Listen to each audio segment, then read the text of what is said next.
Jadi begini guys, kenalan dulu kali ya biar afdol. Nama gue Talita, biasa dipanggil Tata. BTW, kalian gak mau kan keluarga kalian musuhan hanya karena warisan? Ya kalau itu One Piece sih gue rela rebutan. Tapi ini lain. So, izinin gue berbagi cerita ke kalian. Mari ke menu utama cerita dari gue. Ini kejadian udah bertahun-tahun yang lalu. Bahkan gue baru tahu cerita ini eksis ketika bapak gue udah meninggoy. Dan gue tahu cerita ini dari nenek gue. Yap, bapak gue meninggoy ngedului nenek gue. Tapi bukan itu intinya.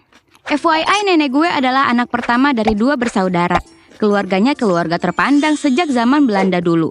Keluarganya adalah orang asli Lembang. Dan bapaknya nenek gue, which is buyut gue, adalah bapak lurah di sana. Yang zaman dulu tuh lurah udah sekelas orang mantep lah di zaman itu. Ya tajir, tanahnya banyak dan punya banyak usaha. Kebunnya luas men. Dan kalau lu ke area Cibogo Lembang, ada lahan hijau luas. Nah itu dulunya punya almarhum buyut gue, bapaknya nenek gue. Dan bagusnya adalah buyut gue cuma punya 2 anak. Nenek gue dan adiknya yang sama-sama perempuan. Nenek gue orangnya rajin, pekerja keras dan pintar. Padahal dulu nggak ada les atau bimbingan online kayak zaman now. Sedangkan adiknya nenek gue, sebut saja tante, orangnya agak pemalas, ngeyel dan kerjaannya pacaran mulu. Pinter sih, tapi ya gitu deh. Sementara tantenya ini dimanja gitu sama orang tuanya. Mungkin karena bungsu kali ya, jadi agak beda gitu sifatnya. Ya gue tahu nggak semua bungsu kayak gitu. Jadi please jangan hujat gue. Ini kan gue ceritain apa yang ada di keluarga gue. Jangan marah ya sobat bungsu. Meski begitu nenek gue nggak iri dan tetap sayang sama adiknya. Gue nggak tahu sih, kalau gue sih udah ceramah no jutsu ada macam gitu. Nenek gue orangnya terlalu baik dan gak enakan sih. Resiko jadi orang yang gak enakan tuh guys. Back to the story. Akhirnya dengan segala daya dan upaya, nenek gue akhirnya bisa dapat kerjaan bagus di Bandung dan membangun keluarga di sana bersama dengan kakek gue yang udah nungguin dia sejak dia sekolah. Cie, nungguin cie. Sedikit side story, orang zaman dulu cerita cintanya gemes-gemes dah. Kakek gue rela nungguin 10 tahun lebih demi bisa nikahin nenek gue. Dan dulu tuh orang kalau pacaran bukan keluar berdua kayak sekarang. Dulu tuh kakek gue ngobrol-ngobrol sama buyut gue. Lah, nenek gue nya mah malah sembunyi di dapur sama emaknya karena malu.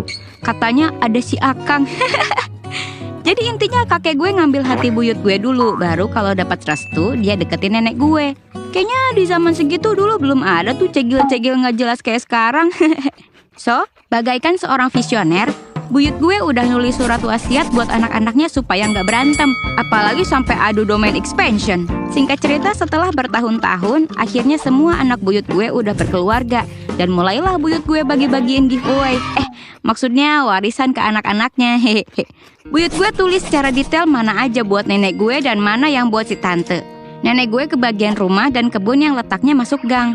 Sementara si tante dapat rumah yang letaknya ada di pinggir jalan. Kalau dihitung lagi, sebenarnya luas tanahnya sama kok dua-duanya. Cuman yang punya nenek gue rumahnya kecil aja. Depannya kebun bunga. Sementara punya si tante, tanahnya udah dibangun rumah gede dan disisain di belakang buat kolam ikan gitu. Bahkan saking visionernya, tanah kuburannya pun udah buyut gue siapin. Sampai katanya gue sendiri juga udah punya lahan sendiri kalau meninggal nanti. Bener-bener mikirin dari hidup sampai mati deh buyut gue. Goks kata gue teh. Setelah kedua buyut gue meninggal, akhirnya warisan dibagikan. Dan si tante menempati rumah yang di pinggir jalan tersebut. While nenek gue karena udah punya rumah sendiri di Bandung, jadi rumah yang di dalam gang itu dibiarin kosong sementara. Cuma nenek gue nyewa orang buat rawat rumah itu. Karena kalau lebaran, keluarga nenek gue ke Lembang buat nyekar sama kumpul keluarga di rumah itu. Intinya rumah dalam gang itu kayak villa pribadi buat keluarga nenek gue lah. Sekalian kan lumayan bisa silaturahmi juga sama keluarga tante. Awalnya gue pikir selama ini kalau lebaran terus silaturahmi ke rumah tante, hubungan mereka adem ayem aja. Ternyata enggak gengs. Suatu hari nenek gue butuh duit buat beli tanah di tempat yang beliau suka. Intinya udah cocok banget lah nenek gue sama tempat ini dan pengen beli sebelum diserobot orang. Nah, pergilah beliau diantar bapak sama om gue balik ke Lembang buat minta tolong si tante jualin rumah dalam gang itu. Ngobrol-ngobrol-ngobrol, akhirnya si tante dan suaminya menyanggupi untuk jualin rumah tersebut. Sebenarnya mereka ngomong pakai bahasa Sunda, tapi gue terjemahin aja biar kalian semua pada paham. Intinya gini, kalau gitu saya tawarin ke orang-orang ya, nanti saya dapat komisi nggak? Kata si tante. Terus nenek gue mengiyakan. Ya, boleh deh 10% ya. Nanti saya kabarin kalau mau datang buat nagih.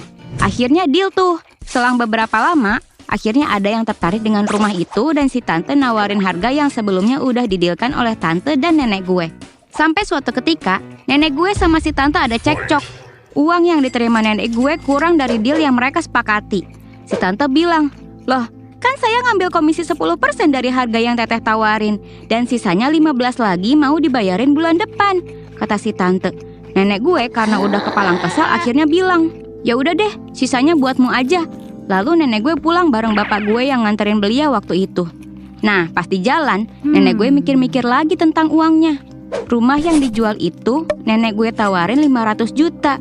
Karena si tante ngambil 10%-nya, berarti si tante nawarin ke orang yang beli seharga 550 juta supaya nenek gue tetap dapat 500 jutanya. Nah, tapi nenek gue baru dapat 485 juta. Dikiranya nenek gue, 15 yang dibilang si tante itu 15 ribu. Makanya nenek gue main kasih-kasih aja. Balik lagi dong nenek gue ke rumah si tante sambil minta maaf. Nenek bilang gini, "Punten dek, kayaknya teteh salah deh. Berarti 15 yang tadi tuh maksudnya 15 juta kan ya? Teteh tunggu bulan depan ya." Terus sambil nyolot, suaminya tante ngomong dengan nada tinggi, "Loh, kan tadi teteh udah bilang kalau 15 juta sisanya buat kami. Gak bisa lah teteh tiba-tiba ngomong buat minta itu balik. Itu namanya jilat ludah sendiri." Akhirnya nenek gue pulang dengan syok dan sedih. Bukannya ngejelek-jelekin ya, tapi si tante dan suaminya ini emang 11-12. Akhlaknya kurang bingit. Tetangga-tetangga juga kurang suka sama mereka. Bahkan anak-anak mereka juga pada pengangguran. Cuma beberapa yang punya penghasilan sendiri. Harta warisan buyut gue pada habis buat biaya hidup mereka sendiri. Bukan buat modal usaha atau apa gitu. Buat arena duel Beyblade kek, apa kek. Atau arena balap Tamiya buat disawain. Kan mayan duitnya. Skip, lupakan ide gila gue. So ya, mereka cuma dihormati karena buyut gue dulu berjasa banget di daerah situ. Beda sama nenek gue yang anak-anaknya minimal sarjana dan punya kerjaan semua. Eits, tapi lagi-lagi ini bukan soal sarjana apa enggak ya, tapi output hasil akhirnya. Jadi orang yang lebih beretika dan gak ngeselin. Nah, balik lagi. Di perjalanan pulang nenek gue syok dan sedih. Maksudnya gak usah lah bentak-bentak gitu. Kan nenek gue juga ngomongnya biasa aja. Bahkan sambil senyum dan minta maaf loh. Di jalan nenek gue masih kepikiran tentang uang 15 juta itu. Sambil menyesali kenapa ya tadi dia marah-marah dan gak mencerna perkataan si tante dengan baik. Terus bapak gue yang nganterin nenek gue bilang, "Biarin aja, ntar 3 bulan lagi juga mati." Nenek gue kayak, "Hush, gak boleh bilang gitu." Akhirnya nenek gue mau gak mau ikhlasin aja tuh 15 juta. Gak taunya 3 bulan setelah kejadian itu, suaminya si tante beneran meninggal dong. Katanya kena penyakit jantung atau apa gitu. Nenek gue sama keluarga besarnya tentu ikut ngelayat ke rumah tante. Dan setelah ngelayat nenek gue jadi kepikiran, jangan-jangan omongan bapak gue waktu itu beneran dikabulin. Nenek langsung lihat-lihatan sama bapak gue. Bapak gue cuma bilang, "Tuh kan, saya bilang juga apa, gak bakal panjang umurnya," katanya. Buset. Bapak gue gak ada duka-dukanya ngomong gitu ke nenek. Meski bisik-bisik sih. Karena bapak gue juga kesel sama kelakuan si tante. Soalnya bapak gue ngeliat banget dari kecil nenek gue diperlakuin gak baik sama si tante. Mungkin karena si tante iri nenek punya segalanya, sedangkan dia enggak. Padahal kan nenek bisa sukses kayak sekarang juga karena dulunya usaha keras. The real cewek mandiri, pekerja keras, bukan cegil-cegil gak jelas kayak zaman sekarang yang sudahlah. Bahkan nenek gue sampai makan nasi sama garam doang demi hemat. Itu bapak gue juga ngerasain tuh. Mana anaknya ada 6 orang pula. Kerjaan kakek nenek gue dulu cuma guru. Dan gajinya ya gitu deh. Sekarang nenek gue lagi panen manisnya aja. Tapi si tante mikirnya nenek gue instan kali ya punya ini itu. Setelah meninggalnya suami tante, hubungan nenek dan si tante jadi makin renggang. Dan nenek jadi jarang juga ke Lembang.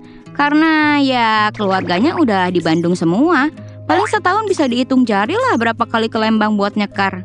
Gue diceritain ini ketika bapak gue udah meninggal juga karena stroke bertahun-tahun. Dan gue shock juga dengar cerita ini. So, meski tetap ke Lembang, gue suka sedih lihat rumah yang dulu jadi warisan nenek. Kebunnya gak keurus sekarang. Bangunannya juga kayaknya cuma dicat ulang, gak direnov atau apa gitu. Kabarnya rumah itu sekarang dikontrakin sama yang dulu beli. Tapi ya itu udah bukan hak milik nenek gue lagi. Jadi mau sedih pun juga percuma. Andai gue punya duit sih, udah gue beli rumah itu buat masa tua gue nanti. Hehehe. Aminkan ya barudak. Dah, segitu dulu ceritanya. Jangan lupa share, komen, dan subrek channel Gue Punya Cerita. Bye!